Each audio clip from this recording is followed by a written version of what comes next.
Have you ever heard the story of Naaman, the commander of the army of Aram? It's an extraordinary tale of faith, humility, and divine power.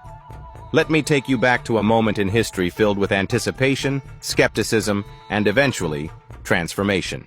You won't want to miss this. Naaman was a highly respected military officer, esteemed by his king for his victories in battle. Yet, despite his achievements and social standing, Naaman carried a heavy burden. He suffered from leprosy, a skin disease that left him not only physically afflicted, but socially isolated.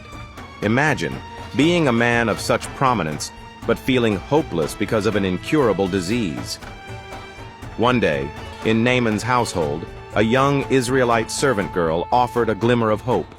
She had been taken captive during one of Aram's military raids, but she remained faithful to her God. Boldly, she told Naaman's wife, "If only my master could meet the prophet in Samaria, he would heal him of his leprosy." Her words quickly reached Naaman, and something about them stirred his heart.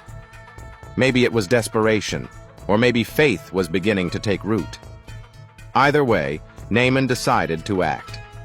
He sought permission from the king of Aram, who not only approved, but also sent him to the king of Israel with a letter of introduction. Alongside that, Naaman took with him lavish gifts, 10 talents of silver, 6,000 shekels of gold, and 10 sets of clothing. His readiness to offer such wealth revealed both his sheer desperation and his hope for a cure. When Naaman arrived in Israel, he presented the letter to the king. However, the king's reaction was one of alarm and distress. "Am I God?" he exclaimed. "Can I kill and bring back to life? Why does this man send someone to me to be healed of leprosy? Surely he's trying to provoke a quarrel." The king of Israel couldn't see how any human could accomplish such a miraculous feat. But God always has a greater plan. Word of Naaman's arrival and his request reached Elisha, God's prophet, living in Samaria. Calmly, Elisha sent a message to the king, saying, "Let Naaman come to me, and he will know that there is a prophet in Israel." Just imagine the curiosity and expectation swirling in the air as Naaman, with his entire entourage, made his way to Elisha's house. His caravan must have been an impressive sight, more representative of nobility than a man seeking healing. But when Naaman reached Elisha's home, something unusual happened. Rather than coming out to greet him, Elisha sent a messenger to deliver instructions. "Go, wash yourself 7 times in the Jordan River, and your flesh will be restored, and you will be cleansed." Naaman was enraged. Could you blame him? Here was a man with immense status, expecting at least some grand gesture or acknowledgement. He had envisioned Elisha calling on the name of his God, waving his hand over the leprosy, and curing him dramatically. Instead, he was told to wash in a seemingly unimpressive river. Naaman's pride was hurt, and he stormed away, saying, "Aren't the rivers of Damascus better than all the waters of Israel? Couldn't I wash in them and be cleansed?" And with that, Naaman turned to leave in fury. Yet once again, God used those around Naaman to challenge him. His servants approached delicately but boldly, saying, "My father, if the prophet had told you to do some great thing, wouldn't you have done it? How much more then when he tells you, 'Wash and be cleansed'?" Sometimes, we need others to help us see beyond our pride and preconceptions. Their words resonated with Naaman. Faced with this gentle rebuke, he reconsidered. What happened next is the moment that marks a complete transformation for Naaman. He decided to obey. He went down to the Jordan River, stepped into its muddy waters, and dipped himself not once or twice, but 7 times, as the prophet had instructed. Can you imagine the tension between each dip? Would this really work? Was it worth the humiliation and the risk of looking foolish in front of his men? And then, after the 7th time, it happened.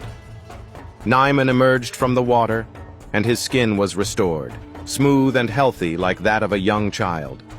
For a man who had carried the burden and stigma of leprosy for so long, this was nothing short of a miracle. His joy and gratitude were uncontainable.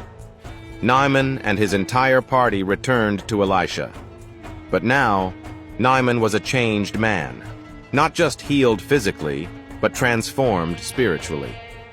He stood before Elisha and declared, "Now I know that there is no God in all the world except in Israel." He offered Elisha the gifts he had brought, but the prophet refused them, emphasizing that God's power and grace can never be bought. Still, Naaman's heart overflowed with newfound faith. He asked for soil from Israel to take back home so he could worship the God of Israel on his own land. And before he departed, he made one humble request: to be pardoned whenever he would have to assist his king in worshiping the Aramean god Rimmon, knowing now where his true loyalty lay. It was a beautiful acknowledgement of his transformed heart and his continued journey of faith. So, what can we learn from Naaman's remarkable story? It reminds us that God's power often manifests in ways we least expect. For Naaman, healing came not through grandeur, but through a simple act of obedience rooted in humility. It also highlights the role others play in guiding us toward God, from the servant girl who spoke up to the servants who urged Naaman to reconsider. Above all, this story is a reminder that no matter our status, our past, or the obstacles we face, God's grace is available to those who trust and obey Him. This story of healing, faith, and transformation has the power to inspire us to lay down our pride and follow where God leads, even when His ways seem unusual or simple. So, what would you do if you were in Naaman's shoes? Would you take the leap of faith, or would pride hold you back? The choice, as it was for Naaman, is ours to make. Thank you for watching this extraordinary story about Naaman's healing and faith. Be sure to share it with someone who needs encouragement today. And remember, miracles happen when we trust and obey. Until next time, stay blessed. #Bible, #our Jesus, #God, our Jews, Christian, #Christianity, #our faith.